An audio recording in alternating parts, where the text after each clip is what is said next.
Sama-sama terjerat kasus korupsi, Finda X Wawako Palembang gugat cerai suami kasus perselingkuhan.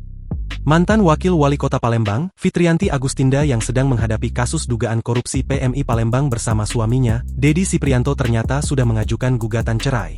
Fakta mengejutkan ini terungkap dalam sidang perdana kasus dugaan korupsi yang menjerat keduanya di Pengadilan Negeri Palembang, Selasa, 30 September 2025. Saat Ketua Majelis Hakim Tipikor Masriati sedang menanyakan identitas dan hubungan kedua terdakwa, Finda mengaku jika sedang dalam proses perceraian dengan terdakwa Dedi Siprianto. Keduanya juga duduk berjauhan saat di hadapan majelis hakim. Istri tapi sedang dalam proses bercerai yang mulia, ujar Fitri. Menanggapi hal itu, kuasa hukum Fitrianti Agustinda, Ahmad Taufan Sudirjo membenarkan jika kliennya sedang dalam proses perceraian dengan terdakwa Dedi Siprianto. Adanya dugaan perselingkuhan oleh Pak Dedi yang sudah berulang, akhirnya beliau sudah tidak mampu menahan perasaan lagi, sebab semenjak jadi Wawako terus ditahan sampai hari ini pada saat masalah di lapas terjadi lagi, dan itu terakhir yang bisa ditoleransi oleh Bu Fitri. Selanjutnya dia minta diproses secara hukum, ujar Taufan dijumpai setelah sidang.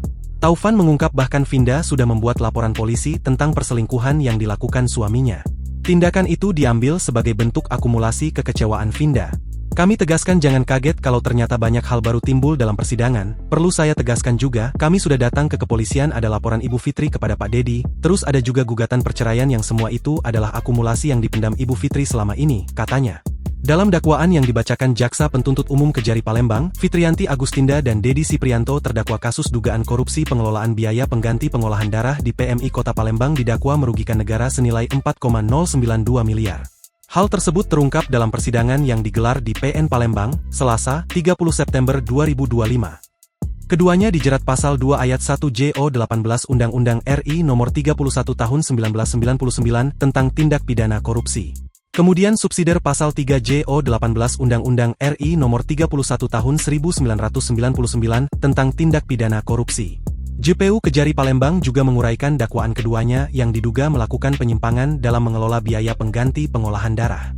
Dugaan tindak pidana korupsi itu dilakukan sejak tahun 2020 hingga tahun 2023. Salah satu yang mencuat adalah adanya pembelian 2 unit mobil Hi-Ace di tahun 2020 dan mobil Hilux di tahun 2023 dengan total keseluruhan 807,3 juta.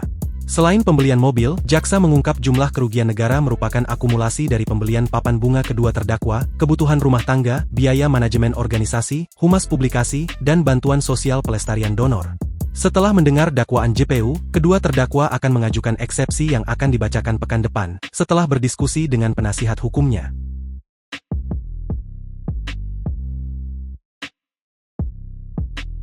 Download Tribun X sekarang. Menghadirkan lokal menjadi Indonesia.